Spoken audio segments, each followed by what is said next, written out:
tangu nilipokuona mara ya kwanza, moyo wangu ulifurahi sana na ulifarijika sana kiasi kwamba hadi leo bado moyo wangu unazidi kuwa na faraja kwa kuamini kuwa nimepata mpenzi. Mimi nafurahi kusikia hivyo. Napenda sana Felix. Yaani kuna wakati najiuliza sijui ulikuwa wapi jamani. Dada. Kwa sababu unanifurahisha kuliko hata yule boy. Dada.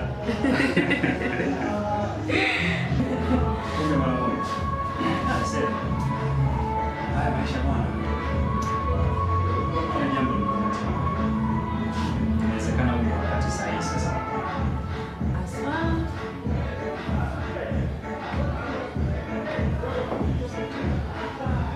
Kwa inawezekana. Mara kwanza ilikuwa sawa. Lakini sasa kwa Nikota yule mwili simukwambia. sawa sawa.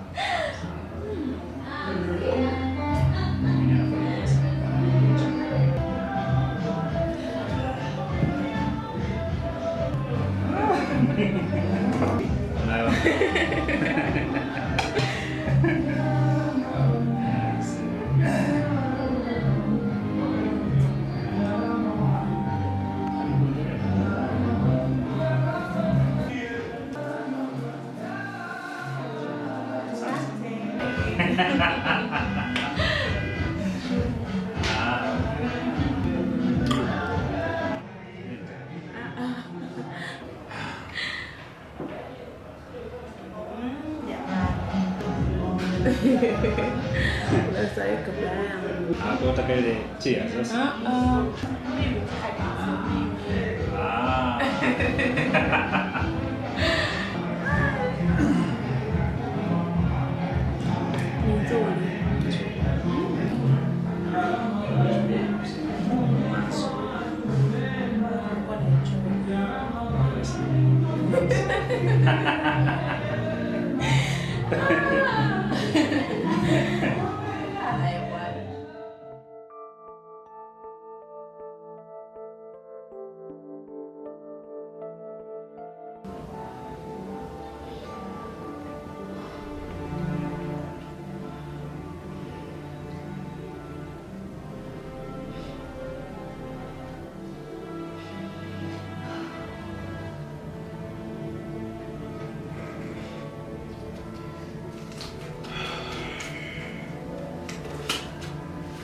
Atakuwa sawa.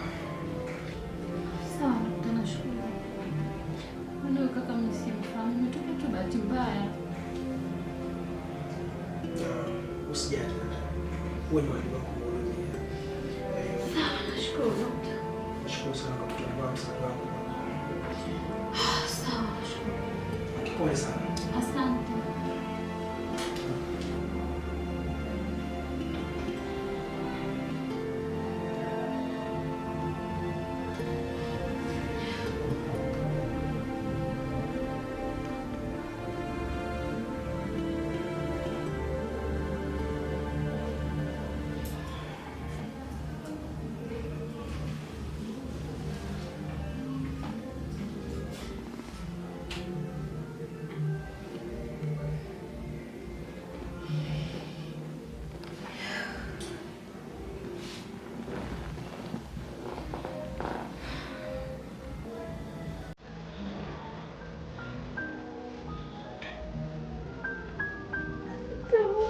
Najua bila wewe siwezi. Bila wewe siwezi chochote Mungu. Najua hii jambo liko nje ya uwezo wangu Mungu. Wewe ndio utakayeweza kunisaidia. Naomba nifanyie hayo tu. Unisaidie. Hata niko na baba.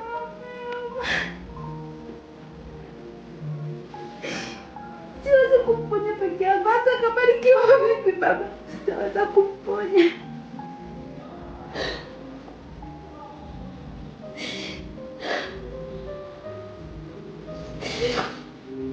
Wewe peke yako ndio pesa yote yangu. Wewe ndio kila kitu baba. Nitaje msaada wako.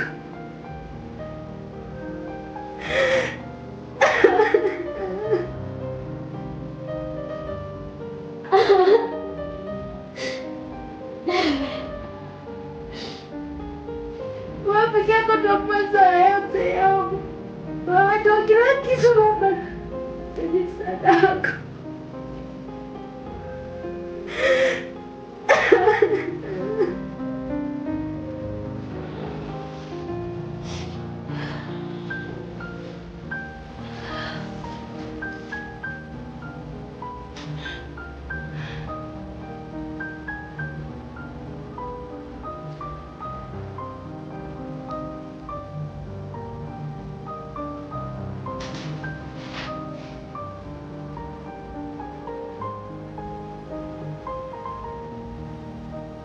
Dokta.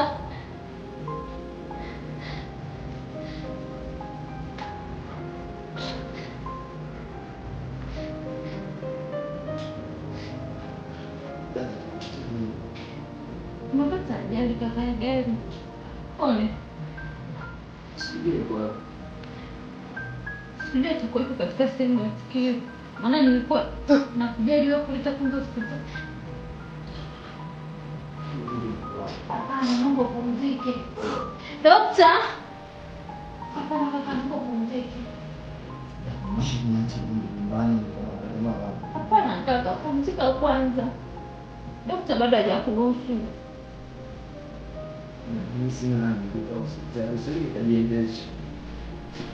Kuna matibabu yote mimi nimelipa. Kuna kitu chochote kile unachodaiwa. Kila kitu mimi nishalipa. Kuna chochote kile unachodaiwa.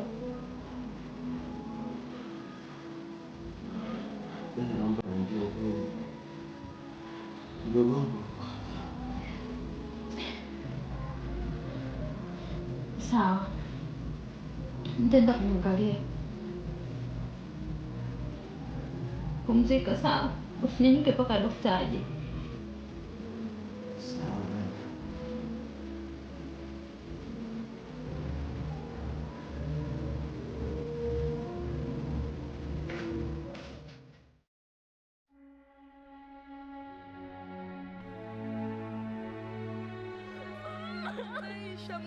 Mama, umeniacha na nani mimi? Mama. Jipe moyo. Mama. Mama, mimi umeniacha na nani mimi? Mama, umeniacha na nani? Mama, kuja. Mama, jamani.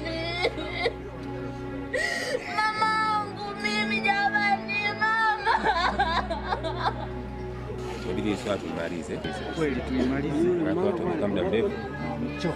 Kazi na kazi zao. Zangu lazima sikio kidogo nakuwa na mawili matatu ya kuongea. Kwa kweli taarifa tulizozipata za msiba zilitusikitisha sana, lakini kwa uwezo wa Mwenyezi Mungu tulipoiona maiti wengine tulifarijika, kwa maana ni wachache sana wenye kuweza kuona maiti japo wamefiwa. Na hapo tulipomaliza kuzika, na mshukuru Mwenyezi Mungu kwamba tumemshukuru kwamba ametufanikishia kuweza kuwa na alama ya kaburi. Ndugu zangu, ni wengi wamefiwa lakini hawajaweza kuhudhuria mazishi wala kuona maiti za ndugu zao. Na waomba ndugu wafiwa mshukuru Mwenyezi Mungu kwamba hata kufiwa nako mlijitahidi pa kuanzia na kuuguza. Kuna wengine wanalia hawajawahi kuuguza na kufiwa. Unakatika tu ndugu yake amekufa na kuondoka. Nacho waombeni ni kwamba tukae na faraja tukimshukuru Mungu, na leo kama mtaa wetu unatakiwa kukabidhi matatizo yote kwa Mwenyezi Mungu. Ninachowaomba wafiwa ndio watakaobaki hapa peke yake, na sisi wana kijiji tutaondoka, tutaruhusiwa kuja kuwatembelea, lakini sio kulala tena hapa, ili tukaendelee na shughuli zetu. Sina la kusema zaidi ya hapo, na washukuruni sana. Sina mengi ya kusema, labda mzee mwenzangu na lolote labda kuongeza hapo. Unaona kuongeza mzee mwenzangu? Hapana. Haya uliyosema yanatosha. Asanteni sana, sina la ziada. Mimi nimemalizia hiyo. Asanteni sana.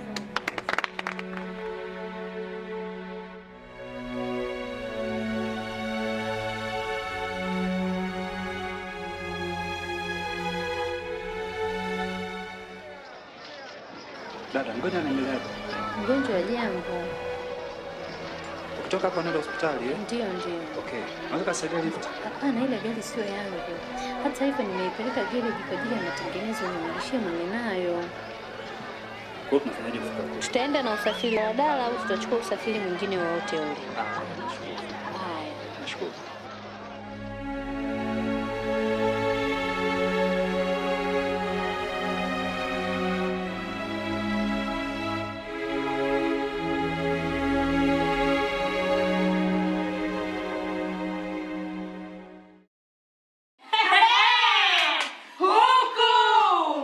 Nakuona mama Angel ndani ya bolo wako, mtoto wake umetulia wala huna shida. Mambo ni hivi. Eti Tena. Unajua Amina, mwanzo kutoka leo na Felix. Yaani maisha yangu yamebadilika sana. Yaani wewe amini maisha yanakuwa ni hivi. Bamba tu bamba. Shoga, shakwambia shoga yangu. Kikubwa pesa mama. Unampendea mtu maiti mapenzi inakuwa kuna mapenzi wewe. sawa. Pesa ndio kila kitu. Lakini mjue kama pesa zina mwisho wake. Mjue kabisa hivi. Hivi Angel unajua kilichompata sawa? Wewe bibi, ulitaka upende wewe? Wewe vipi? Mbona uende na wakati? Tatizo sio kupendwa mimi. Hivi mnajua kwamba Sam kapata tatizo kubwa sana? Mbona vipi? Sam kitu gani na huu?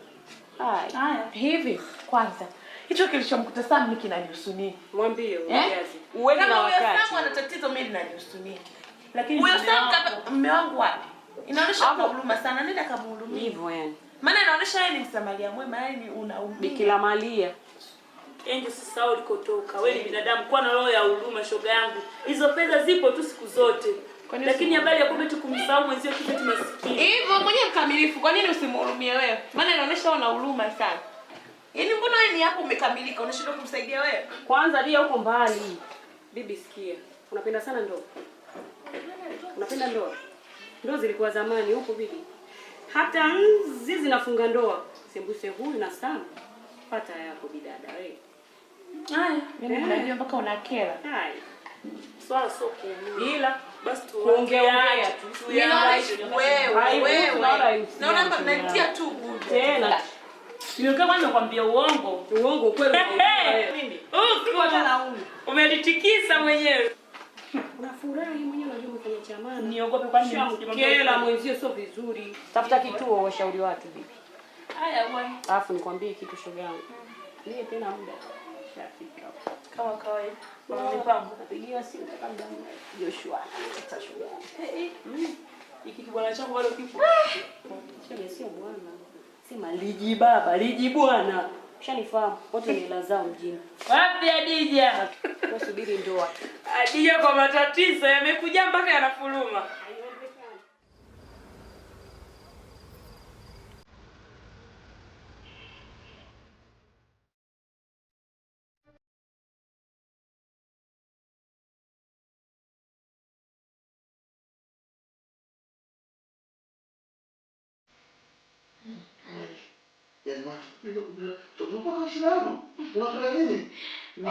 Simu yako yangu. Haya mama. Nimekumbuka. Hivi huyu mwanao unamwelewaje sasa? Kwa nini? Ina maana unabaliwa unasikia kutoka yako sio? Haka. Tupa. Angel mwenzangu amekuwa ni Angel kweli katika mji huu. Angel kila sehemu anajulikana Angel kila bwana wakake. Watu wanatafuta huko na kumkuta na kumpiga. Angel anipalisha. Yaani bora mwenzangu kwa nyumbani, mimi natembea kwa mitaani napata mengi, napata vidole, yaani tunaonekana kama wazazi hatukuweza kumlea binti yetu katika maadili. Yaani hapana. Like kama nilikuwa na uwezo Angel jinsi ilivyo hana thamani kwangu, ningebadilishana mtu akamchukua Angel, mimi nikapata hata bajaji. Au mtu aje kubadilishana tunachukua mimi nipe bajaji. Ikajiona tunapata hela zetu nzuri, tunakula maziwa, tunakula soda hapa. Hapo unavuka mipaka. Kwa nini? Kuko mtoto huyo. Mbona umefika mbali sana? Pote mbali, yeye kafika zaidi ya mimi. Jamani Bainju. Yaani mtoto badilishane na bajaji? Sasa unapata faida gani hapa nilipokuwa? Ubadilishane na mtoto na bajaji? Sasa unapata faida gani kwa hiyo zaidi ya kumbuliwa zaidi ya matusi? Si bora bajaji ilikuwa inaletea na kila siku mwisho mkiwa naomba tu natiwa inatia kidogo ili inaendelea na kazi. Hana faida. Sio hivyo, si inataka tumuite mtoto tukae naye tuongee naye. Lakini ukisema mambo ya kusema unabadilishana mtoto na bajaji. Hapo mtoto wa kike. Wewe akija tunaongea naye. nyumbani, tunamuita, tunamkalisha, lakini sio kusema kubadilishana na bajaji. Bajaji kama gonjwa boya kwa sasa hivi. Shikamoo. Shikamoo. Na afadhali umekuja. Maana tulikuwa tunamwangalia sasa hivi. Hivi wewe mtu mwanangu una kiti mama kweli? Una kiti mama kabisa. Halafu hapo unaingia kwa raha na furaha unaishi kama baba. Shikamoo mama. Kumbe unajua na baba na mama. Kumbe unajua na wazazi. Sasa kwa nini tutazalisha kwa nje kama kuna wazazi? Angel kwa kila bwana wa kwako, kila kijio cha kwako, kila starehe ya kwako, utafikiri waziri wa starehe na utamaduni na vijana mchezo hapa Tanzania. Mtoto wako namna hiyo. Utashaki na bwana mmoja? Pumbavu. Shwari kabisa. Angel mwanangu, wana kigeni. Angel, wako ugonjwa ambao uko sasa. Lakini baba, mnanifuatilia sana. Mimi nimeshachoka. Mnanifuatilia sana, mniache. Angel.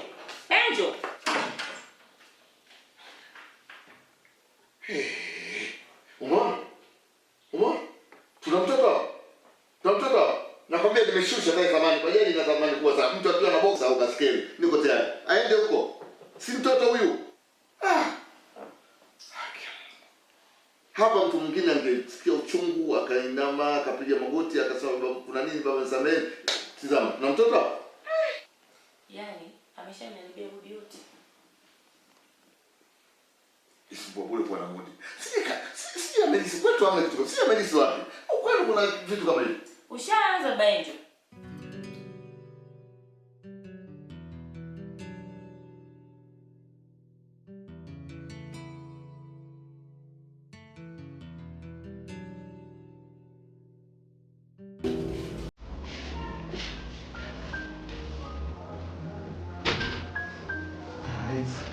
Sawa mwenyewe. Ndio. Ngoja mama. Safi. Ndiyo. Safi bibi. Pole sana. Asante sana dada. Shukuru Mungu. Niambie siku hiyo. Pole sana kaka. Asante sana. Siku hiyo mdogo wangu. Najua mnaitwa mmetotoka. Na katika jambo haya sasa. Nasipenda kusaidia mdogo wangu. Poa sana. Usilie sana. Pia daktari na anahakikisha kwamba leo unatoka. Na pia anasema tuko pamoja na nyinyi mwanzo mwisho. Ni kweli sana. Najua mimi ndio nilisababisha yote hapa sasa ndio kwa. Lakini sijali. Mimi nitakuwa na wewe. Nitakusaidia kadri ya uwezo wangu. Sawa.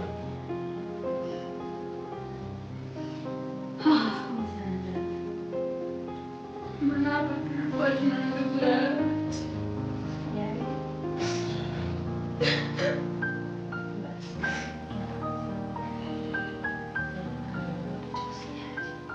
Ndio daktari. Mgonjwa anaruhusiwa kurudi nyumbani leo na ataendelea kutumia dawa kidogo. Lakini pia ukitaka zote kwa kibali, mleteni hapa au mpelekeni katika hospitali yote ya. Lakini pia msimnunulie dawa yote ile bila kupata maelekezo ya daktari. Sawa. Pole sana. Asante. Pole sana. Asante daktari. Sawa. Nishukuru daktari. Sawa.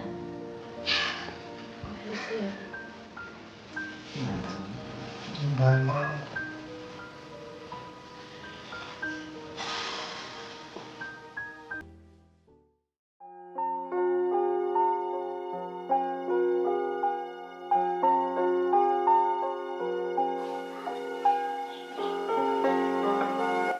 Jirani, wewe maji ya baridi ndio hapana kabisa. Hapana.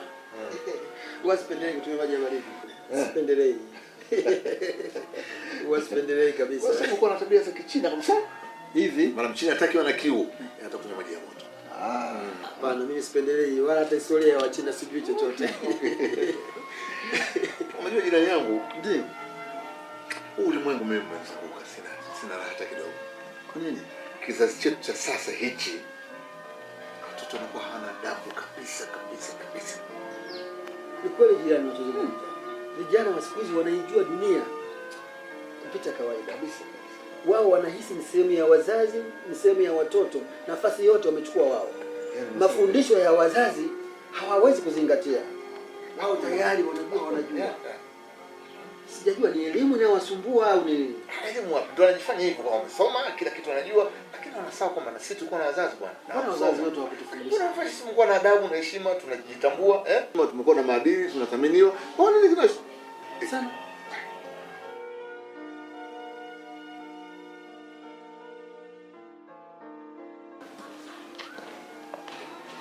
Marahaba, jambo. Marahaba, salama. Salama. Bwana utoka hapa? Salama tu. Salama.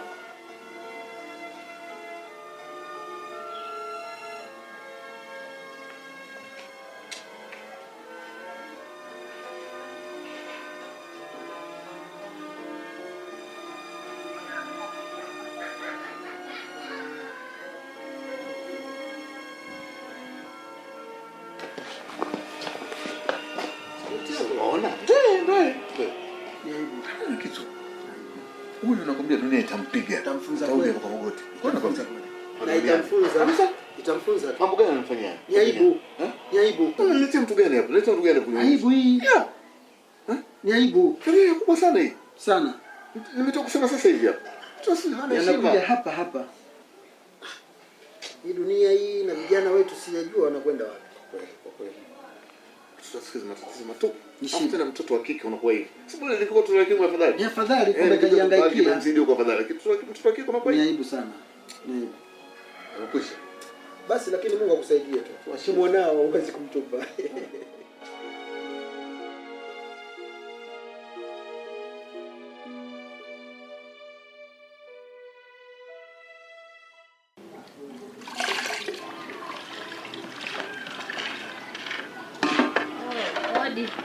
Karibu dada. Karibu. Asante. Shikamoo. Mama. Safi. Tukaribu. Niko naosha vyombo. Niko naosha vyombo hapa. Chukua cha kukalia. Sawa. Haya. Dada huko dada. Nzuri. Sawa, karibu sana. Asante. Ndio sikujua jambo. Jambo mzima wa afya. Kabisa. Naona wenyewe pia miguu. Namshukuru Mungu kwa sasa niko vizuri. Kweli. Kweli. Nipe habari. Yaani kiukweli dadangu. Yaani wewe ni binadamu tofauti sana.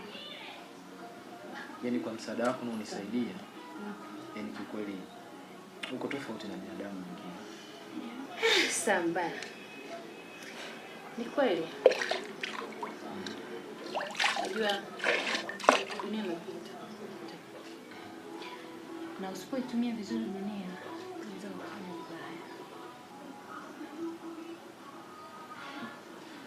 Ni kweli dada.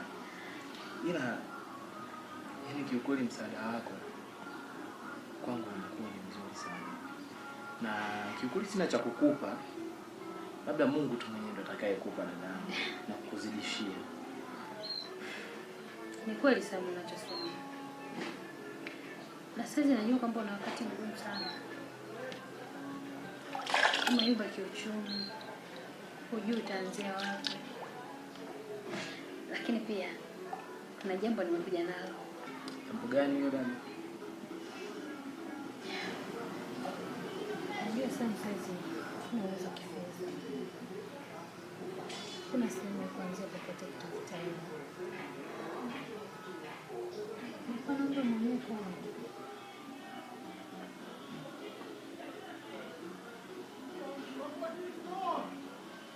Sawa dada.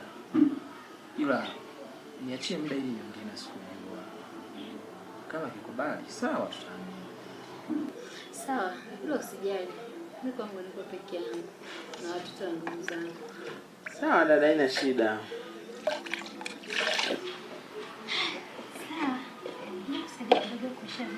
Hamna dada, wala usiofu. Wala usiofu dada. Basi mimi ngoja nikwende. Alikuwa anaelekea kule dukani kwako? Basi ngoja nikutoe. Wewe endelea kuosha vyombo. Hamna dada, ngoja nikutoe hadi mlangoni jamani.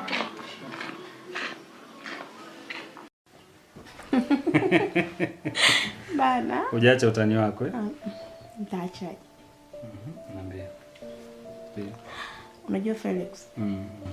Nimeishi naye kwa muda mrefu sana. Nafahamu. Leo kuna kitu kizuri nataka nikwambie. Kitu gani hicho? Unajua nipo kwa ajili yako. Mimi nataka tukapime afya zetu.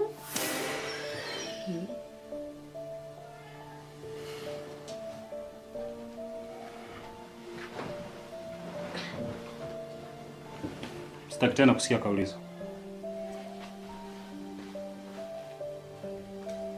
Angel, kama umechoka kuishi na mimi bora ukasema uondoke.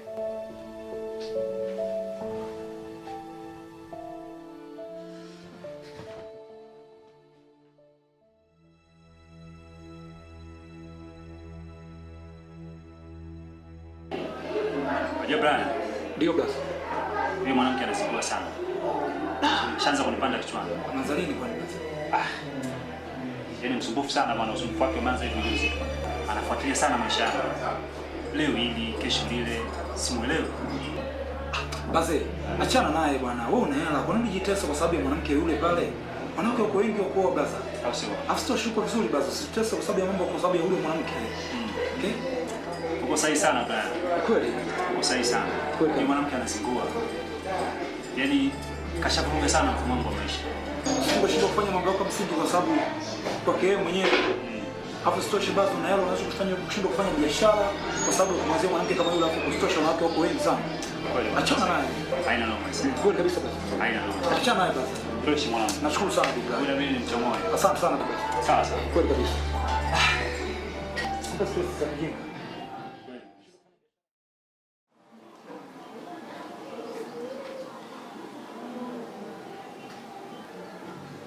Wewe.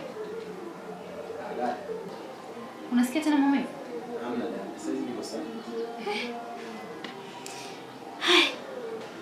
Sawa.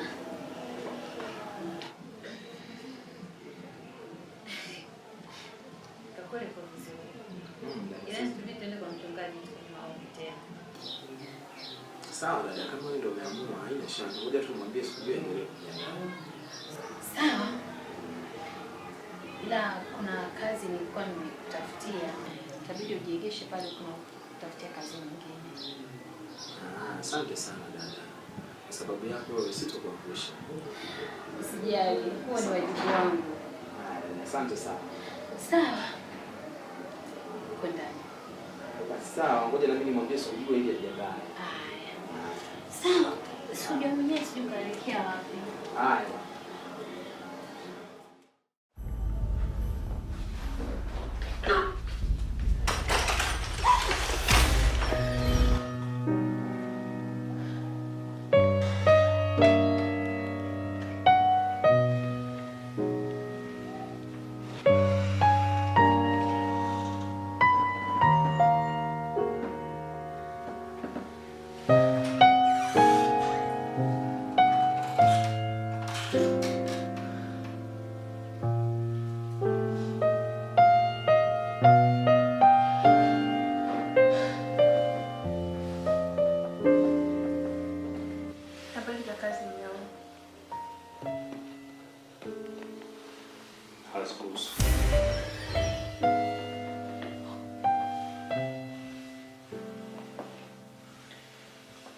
Kwanza sikutaki muda.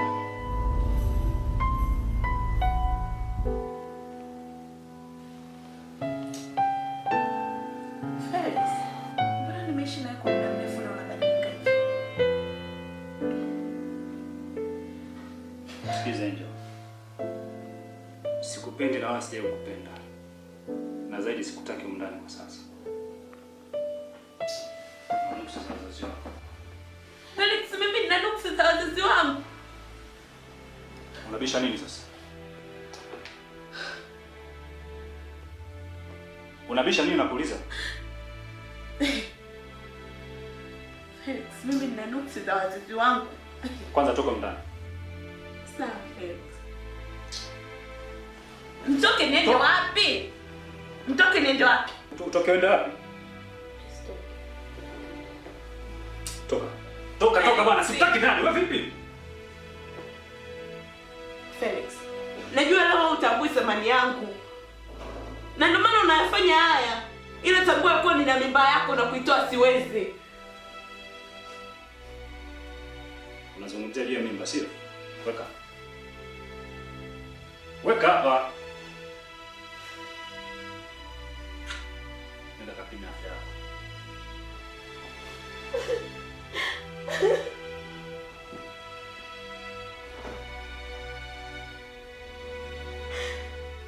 Unijui vizuri.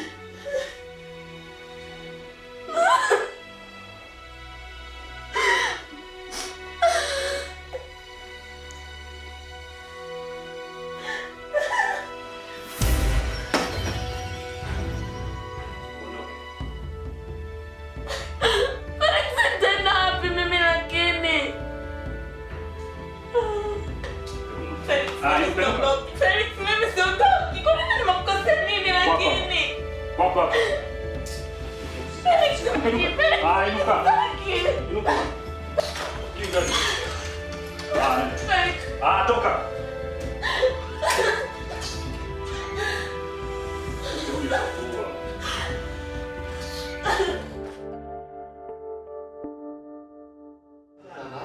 Nashukuru.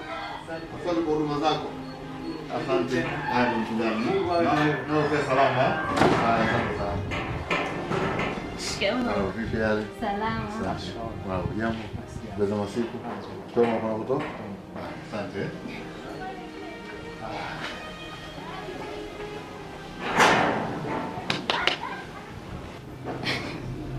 Wewe nini unampelea sana baba wako?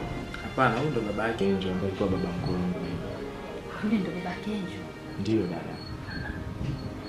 Ila usijali sana. Hamna kinachoshindikana kwa Mungu. Sana dada.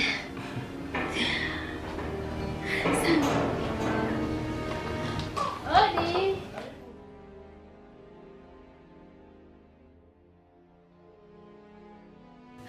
Asante sana mchungaji. Karibu. Asante. Karibuni sana. Asante. Karibu. Asifiwe. Amina, Bwana Yesu asifiwe. Amina. Amina. Bwana asifiwe. Amina, karibu. Asante. Za nyumbani jamani. Salama. Unaendeleaje? Hatujambo. Amina, karibuni sana. Asante. Amina. Na mimi nimekuja kwa lile swala. Ndio. Karibuni sana. Mungu yupo. Na pia Mungu anafanya. Bwana Yesu asifiwe. Na kabla hatujaanza, naomba tusome neno la Mungu kutoka Zaburi 32 mstari wa 8.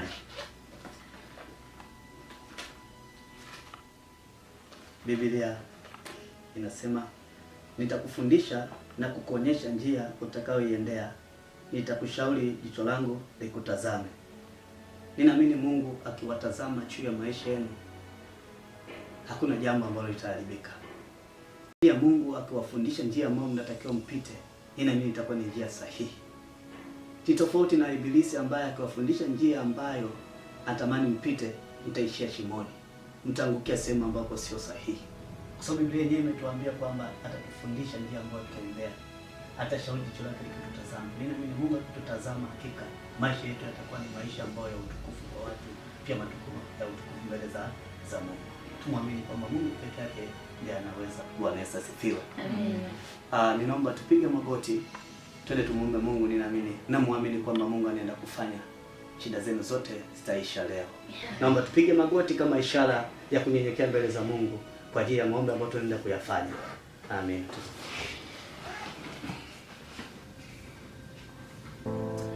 Mungu uishie milele. Asante kwa sababu umetupenda. Watoto wako tupo chini ya dari lako, jemedari wa vita. Tunaomba tusamehe. Ni mengi ambayo tumeyakosa mbele za uso wako Jehova. Ni mengi ambayo tumeyafanya kinyume na mapenzi yako Jehova, yametuondoa kwenye uso wako. Ndio maana Bwana tumejuta, tumerudi tena kwako tukiamini kwamba Mungu utatusamehe. Asante kwa ajili ya watu ambao Mungu amekuja machoni pako wanahitaji rehema. Hakika ninaliamini jina lako. Watoto wako Mungu wamekiri mbele za uso wako kwamba wamekosa. na leo wamepiga magoti kama ishara ya unyenyekevu mbele za uso wako. Inatamani nguvu yako na uwezo wako uendelee kusimama juu yao, ukiwaongoza katika maisha yao, jemedari wa vita. Tunaenda kinyume na kila nguvu za kisa, mapepo na machini, kila laana na mikosa ambayo shetani ameweka mbele ya maisha yetu. Tunaivuruga kwa damu ya Yesu Kristo, tunailipua kwa moto wako. Watazame kwa upya maisha yao, Jehova. Watazame kwa upya mienendo yao, jemedari wa vita. Waishi katika maisha ya Kristo ambao tamani wapite, Bwana. Hakika ninaamini Roho Mtakatifu, maana ni mwema tena ni mwalimu, hata wafundisha sasa na mapenzi yako. Jehova, usiwache watoto wako, jemedari wa vita. Walinde na waongoze katika maisha yao, ili hakika wafike kwenye kusudi lao, Bwana. Nguvu za kisa, mapepo na machini zinazowafuatilia juu ya maisha yao, ninaenda kinyume nazo katika jina la Yesu. Ninazilipua kwa moto wako, jemedari wa vita, katika jina la Yesu Kristo. Moto wako ulao kanua kila visika ambavyo shetani amevifandikiza ndani ya Kristo, ndani ya ufahamu wao, jemedari wa vita. Walikusahau Baba, ili hakika leo waendelee kuzikumbuka fadhili zako, Bwana. Hakika ninaliamini jina lako, nikiamini ni mwamba ambao unaweza. Hutaweza kuacha watoto wako, jemedari wa vita. Utawalinda na utaendelea kuwapigania katika maisha yao yote, Bwana. Ninaliamini jina lako, Mungu wa Israeli. Sema na watoto wako, ili hakika Mungu watembea kwenye misingi ambayo inawapasa kutembea. Watembea kwenye misingi ya neno lako, Jehova, ili wafike kwenye mbingu ile ambayo Mungu tunatarajia kufika, katika jina la Yesu Kristo. Roho Mtakatifu ni mwema, ni mwalimu, usituache watoto wako. Ninaomba Mungu tufunike na uendelee kutuongoza katika maisha yetu, Bwana, katika jina la Yesu.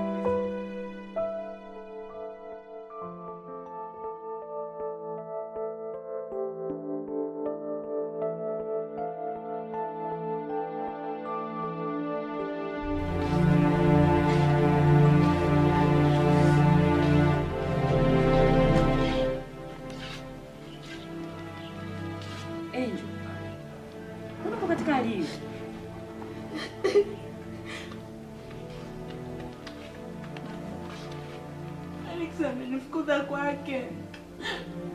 Sasa hataki tena hapa nilipo, sijui hata nitaenda wapi. Angel, nilikwambia mimi ndio ulichokuwa unakitaka, si ndio? Kwani uko hivyo lakini? Mama, nisamehe. Mama, nisamehe. Angel, mimi nakusamehe nini? Nakusamehe nini mimi Angel? Sijui mwenyewe babako sana mjua. Yaani mimi nimekuelekeza, nimekusomesha mwanangu, kila kitu nimekuelekeza. Maisha haendi hivyo mwanangu. Mbona kwa hivyo lakini?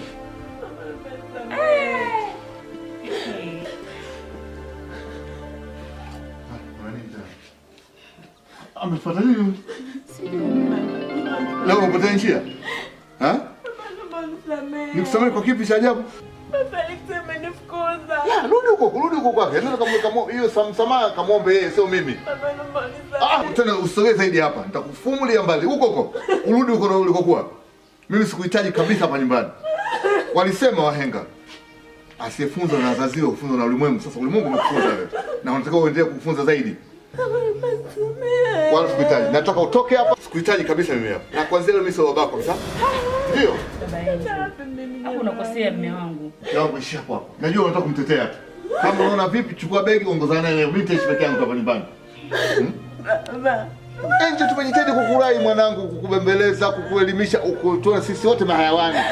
Huyo huko ndio alikuwa na kisa, si ndio? Rudi sasa huko. Rudi huko. Mimi sikusikia habari yako kabisa. Watuvurugia kitu hapa. Mama Angel. Nasema hivi, naingia ndani. Nikitoka nisione hata kivuli cha Angel hapa. Kimecha hapo timbuli langu mnalijua hapa. Angel, nenda mbali. Hamna cha kwenda mbali. Huyu pumbavu huyu, nenda huko. Angalia hali alionayo mtoto. Tena inataka hiyo mara 4 zaidi ya hii. Haya, nje. Toka nje huko. Pumbavu wewe. Banjo.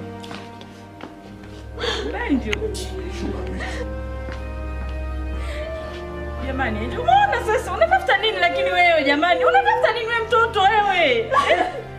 Unataka tukwambieje lakini wewe? Ndio unachokuwa unakitaka, si umeona? Nakuuliza, si umeona? Aya, nyanyuka. Subiri nikiongea na babako ndo tarudi. Nenda. Naomba nenda, maana akitoka hapa. Nenda mwanangu, nenda. Jamani.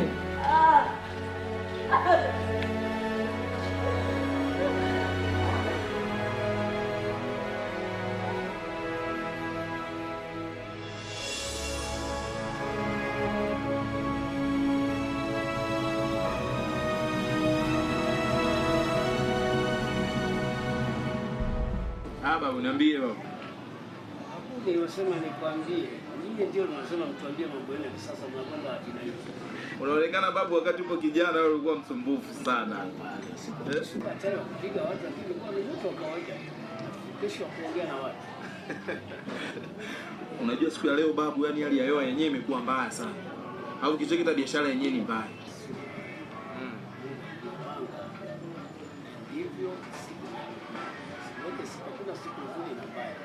Na biashara nayo huwezi kupata kila siku kwa kuingiza hela mfukoni. Siku zingine lazima ikisitoke. Amina. Sam. Mambo vipi? Safi vipi? Zuka. Mzima. Safi. Tasiku. Uonekani kitamu ama nini? Hamna, mimi mara nyingi huwa na shida kanisani. Hongera. Hongera sana. Unaelekea wapi? Huko naelekea Tunduma kwa shangazi yangu. Naenda kumsalimia. Vipi, ndio unauza liko wapi? Kule pale. Nauza simenti na vizazi. Hongera. Hongera sana. Asante sana. Hongera sana. Asante.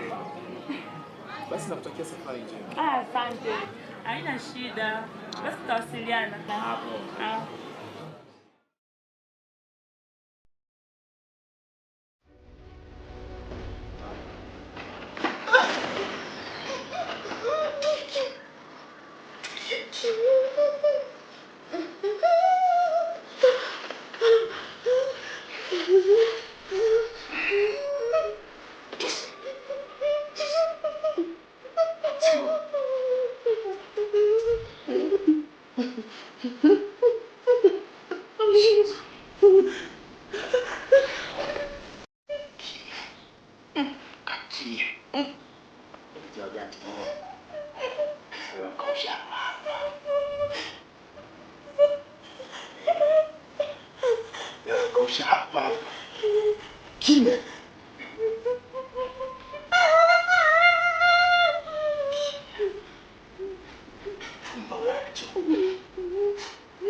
Fumba macho.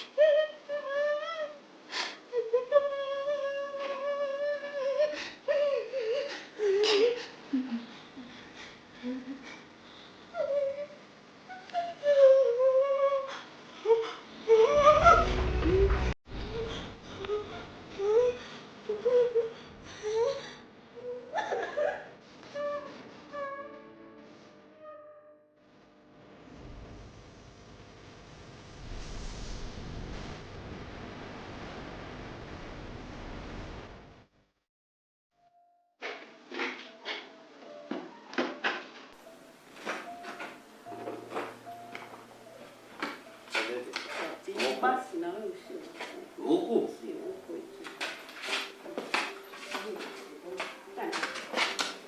Wewe sinaambia wewe. Huyu na? Huyu. Mshangaa msipa wangu. Wewe sinaambia unaishi peke yako. Mbona kumbe mko wawili? Ndio kabisa msikia. Nani?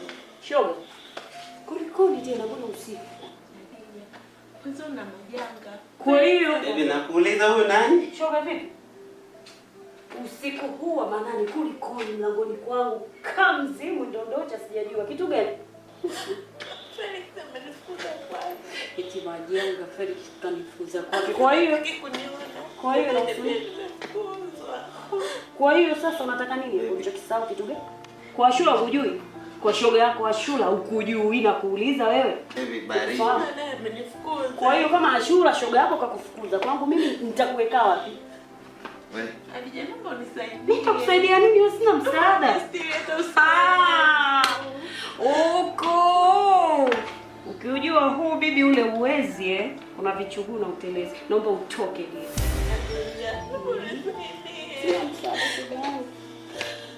Sina hata msaada unapatikana wapi? Naomba utoke shoga, unachelewesha mwanangu.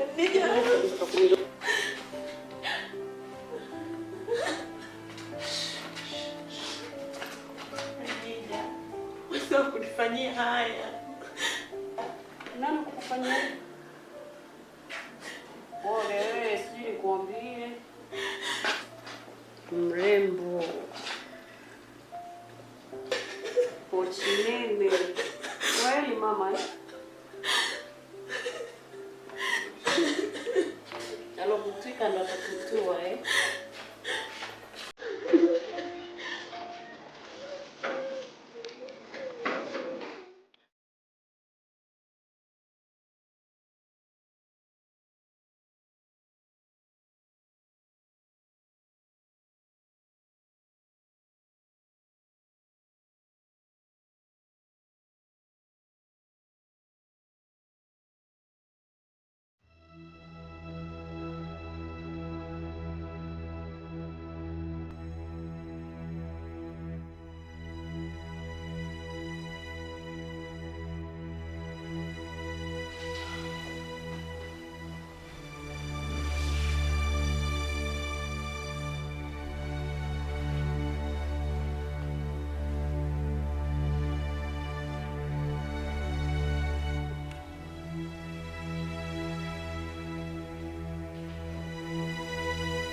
Baba yangu mume wangu. Unajifikiria nini kuhusu mtoto? Kila ninakomtafuta hapatikani. Nampigia simu pia hapo hayupo hewani. Unategemea nini lakini? Mama yangu nishakwambia siku nyingi sana. Mimi sina mtoto. Mtoto yuko wapi? Mtoto ambaye nimejitahidi kumfundisha, kumsomesha, kumrudisha kwa maisha nishindikana mtoto gani tena? Mimi sina mtoto hapa. Na sitaki hata kumuona nje hapa ndani. Labda nife. Na nikifa akaja ovyo hapa mzimu wangu utamtokea tu lazima. Sitaki. Sitaki mtoto. Mtoto hana adabu, ndio ndio yule. Mume wangu nakuheshimu sana. Lakini ulipofikia sio. Hivi kwani unaweza kufikia hatua hiyo ya kusema kwamba labda ufe ndo baba Angel? Mimi kwani mume wangu nakaa hapa kama sijawahi kuzaa mtoto? Au kama Mungu hajaje kutubariki kupata mtoto? Haya sio maisha. Mtoto mbona alikuja akaomba msamaha hapa? Kwa nini nashindwa kumuelewa? Mbona uko na moyo mgumu hivyo jamani? Mimi nimeshavumilia nimechoka. Yaani kwa staili mimi mwenyewe siwezi kuvumilia kukaa ndani. Tunakaa ndani kama kama sijui vitu gani sijui. Hapana. Huo ukali umezidi bwana. Nataka mwanangu, kama unataka mwanangu akaje ndani. Mimi mwenyewe nilipo tayari kuondoka. Na unipe talaka yangu nimechoka. Ukali gani huo jamani? Choka nimechoka. Kaa na nyumba lako.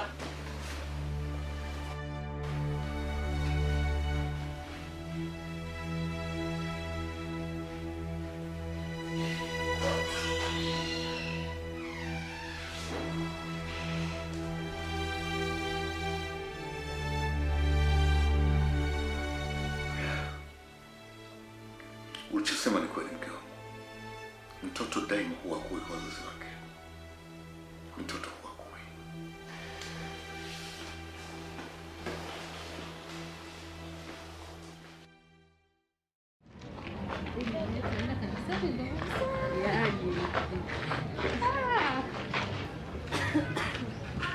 Kasam! Kasam!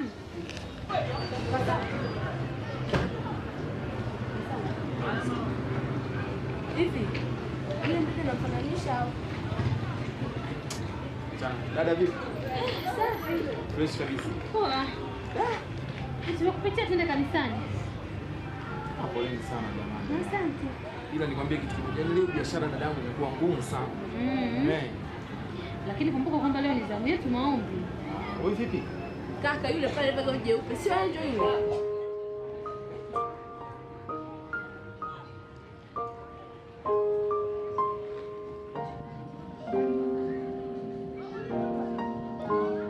Sam.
mwanamke mnyama katika maisha yangu. Unastaki kumuona hapa dada? Hapana Sam.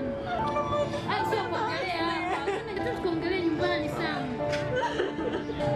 Tuna nyumbani tukaongea.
Binti.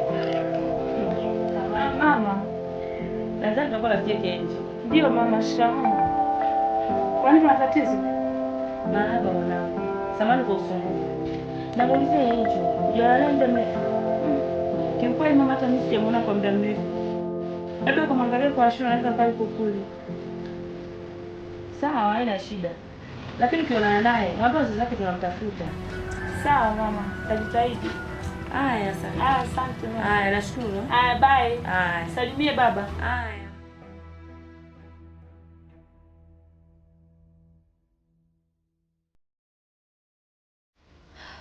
Pole sana Angel. Pole sana. Asante dada. Nashukuru mkono wenu. Sam, naomba nisamehe. Ningependa dunia. Sasa amenifunza. Akasema asisikie mkuu mchaguu. Asifumana na naye. Alipokuta mfundisha. Kile nilichokuwa nikikitaka sasa kimenikuta. Sam, naomba kaniombee msamaha kwa wazazi wangu. Niwataki tena kuniona.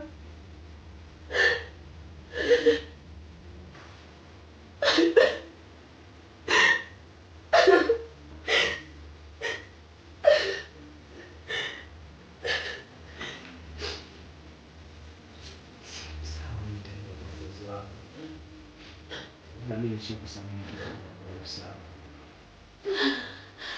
Hiyo siwezi nikakubali. Nashukuru. Nashukuru sana kwa msamaha wako. Na yote ni mtihani.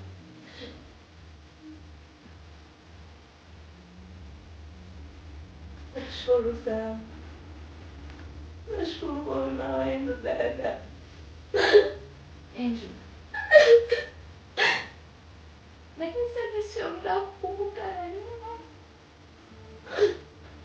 Muda wa kumrudia Mungu wetu. Muda wa kutafakari yaliyotenda. Rudia Mungu wako.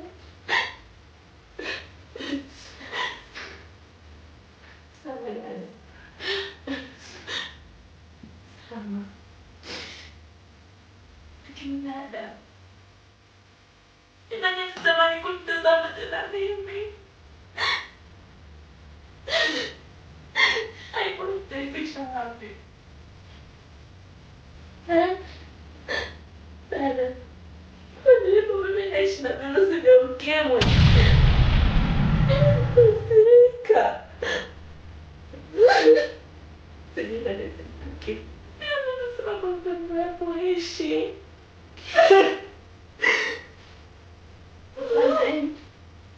Hapana. Kusika sio kufa. Kuishi na jamii sio kufa.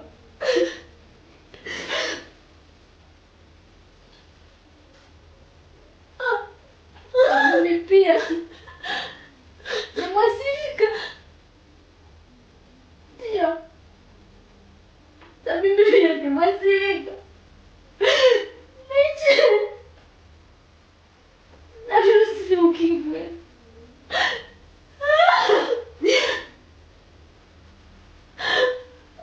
Lakini nilisikiliza dokta. Nilisikiliza neno la Mungu. Nilipata maandiko ya Mungu. Amenisaidia mpaka leo naishi.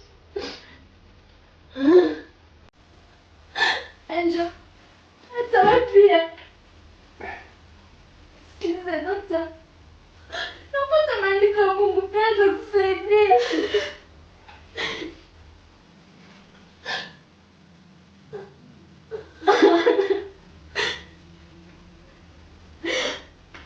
Angel, niko pamoja na wewe. Dada.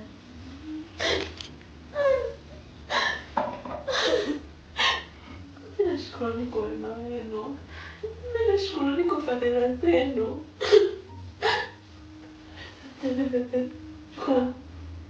Asante sana sana. Jamii inayonizunguka inajua kwamba mimi naishi na virusi vya ukimwi, lakini hawajanitenga. Hata mimi pia sitaweza kukutenga wewe.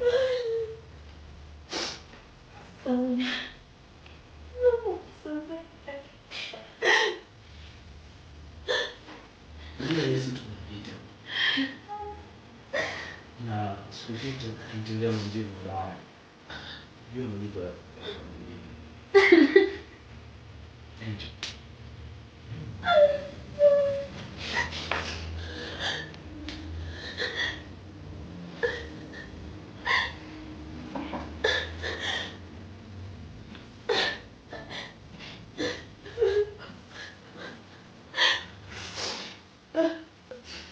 Sikujua. Kamwandalia Angel sehemu ya kulala.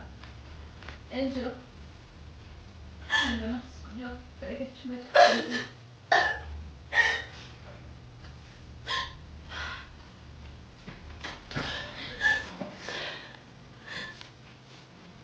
Asante sana dada. Asante sana sana.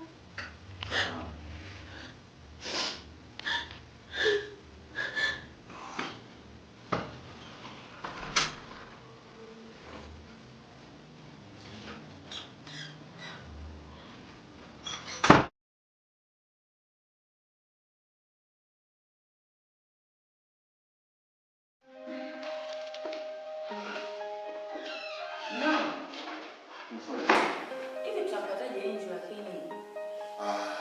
Nilikuwa nimepanga akili moja.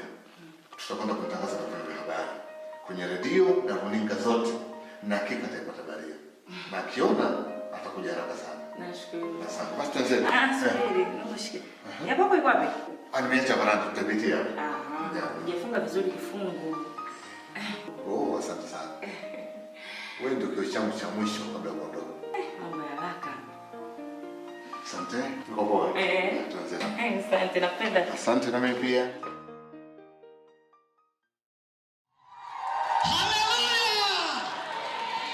Bwana Yesu asifiwe. Namshukuru Mungu kwa kunipa neema ya kusimama juu ya madhabahu ya leo. Ni neema ambayo ni ya tofauti pia. Haleluya.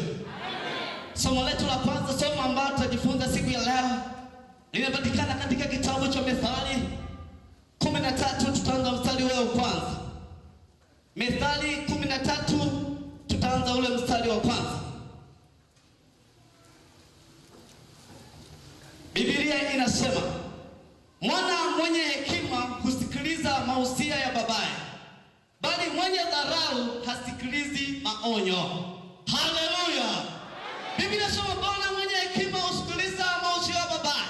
Hakika ninaamini kabisa kama vijana ambao tunaishi katika ulimwengu wa sasa, tusiposikiliza mashauri ya Mungu au ya baba yetu ambaye tunaishi nao, tunaweza tukapata mambo ambayo ni ya tofauti kabisa. Vijana wengi wamekengeuka, wamekuwa hawafuati mashauri ya baba zao, wamepotea wakiwa wamefuata dunia inavyosema. Hatimaye mwisho wamekuwa wakipata matatizo ambayo ni makubwa. Haleluya. Bwana Yesu asifiwe. Ninatamani Mungu atusaidie kwamba lazima tusikilize yale Mungu ambayo ni kupitia kwa wazazi wetu. Anatufundisha jinsi ambavyo tunatamani tuishi kwenye jamii, ili hakika tufike kwenye kusudi la Mungu. Lakini kwa sababu hatusikilizi yale Mungu ambayo tunatamani tufanye, imetuweza vigumu vijana wengi kupotea kabisa kwenye ulimwengu wa sasa. Haleluya.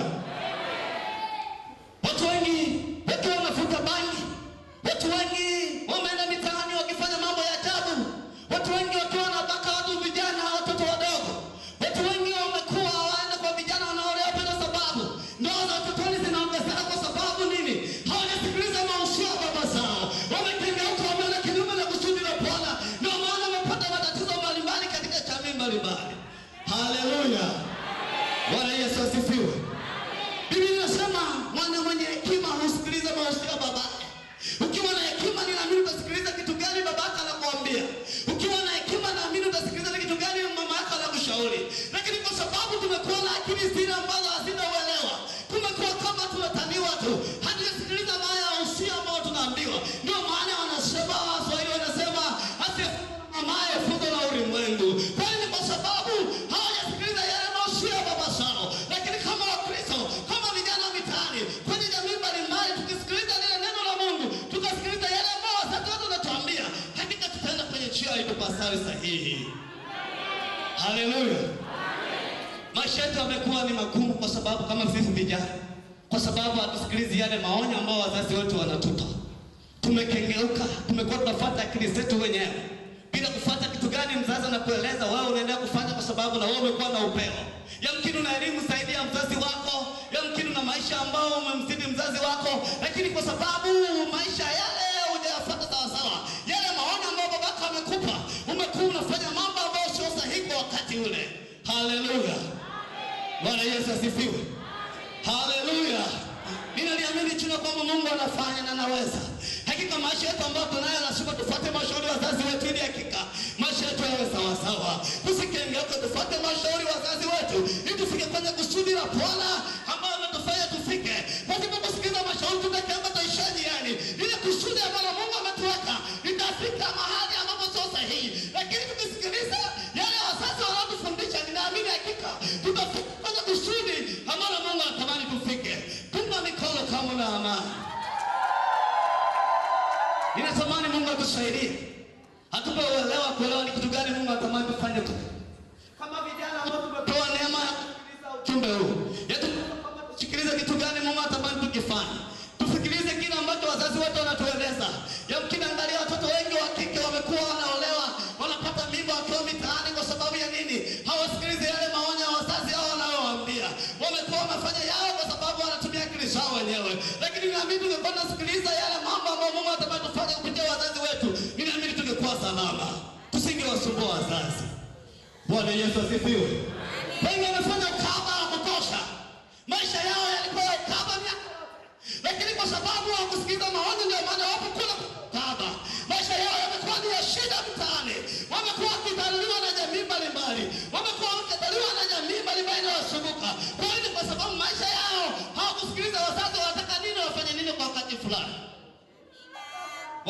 asifiwe. Lakini Biblia inasema hivi, Methali Mathayo 11 mstari wa 28 anasema, "Njooni kwangu nyinyi wote msumbukao na wenye kulemewa na mizigo, nami nitawapumzisha." Haleluya. Mungu ni mwema, anasema njooni kwangu nyinyi wote ambao mnalemewa na mizigo, nami nitawapumzisha. Ukija kwa Jehova ninaamini hakika utakuwa salama. Ukikimbilia kwa Yesu utakuwa salama. Biblia inasema njooni kwangu wote wenye kulemewa na mizigo, nami nitawapumzisha. Ninaamini Mungu wetu ni mwema. Mungu anaweza kufanya. Ukiomba toba, anakusamehe, unakuwa salama. Unakuwa ni mtu ambaye ni kiumbe kipya. Unakuwa unasema hata dhambi zako zitakapokuwa nyekundu, itakusafisha zitakuwa nyeupe kama theluji. Mungu ni mwema. Haijalishi umefanya dhambi gani, haijalishi umefanya toba kiasi gani, haijalishi wazazi wako wamekukataa kiasi gani, lakini ukija kwa Jehova unakuwa salama. Anasema njooni kwangu wote wenye kulemewa na mizigo, nami nitawapumzisha. Ninaamini Yesu ukija kwa Bwana naye atakuwa salama. Utakuwa mwana mpotevu tena, utakuwa ni kiumbe kipya kwa Kristo. Pia kwa wazazi watafurahia matunda ambayo umeyafanya na maamuzi. Bwana Yesu asifiwe. Mungu ni mwema.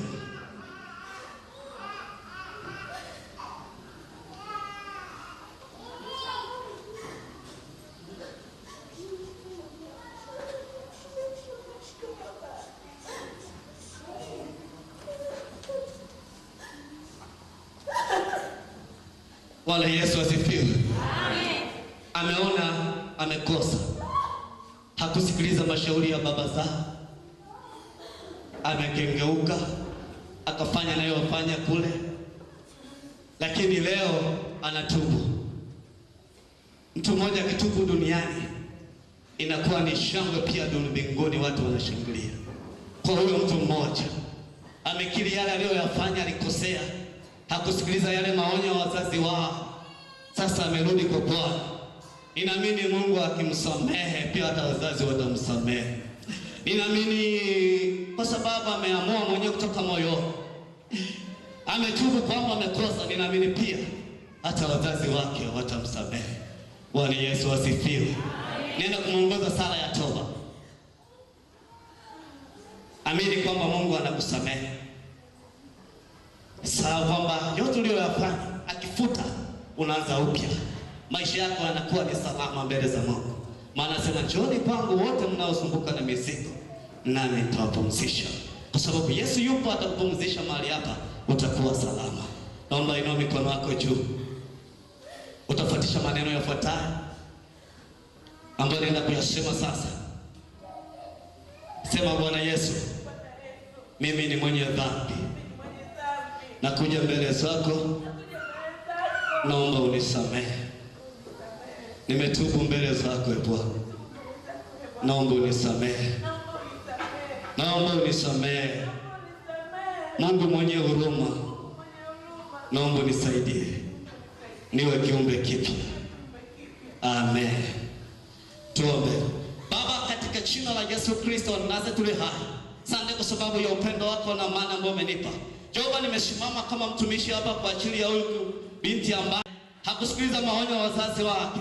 Sasa narudi kwako Jehova, natamani rehema yako endelee kushuka juu yake. Hakika ninashusha moto wako Jehova, kwa sababu ni mwamba ambao unaweza. Roho za namna ambazo zilikuwa zinamfuatilia, nenda kinyume nazo katika jina la Yesu. Ninaandika uwepo wako na nguvu yako endelee kumfunika katika maisha yako sasa Bwana. Ninaamini Mungu peke yako ni mwamba ambao unasamehe na unafuta kila jambo ambalo halikuwa sahihi kwake, sasa itakuwa salama. Katika jina la Yesu Kristo, nguvu za giza, mapepo na majini yanayomfuatilia kwa ajili ya kumshawishi kutenda mabaya, na yamasisha kimya sasa, hakae kiumbe kipya machoni pako. Katika jina la Yesu Kristo naomba na kushukuru wewe Bwana. Amen. Naomba tushangilie jamani.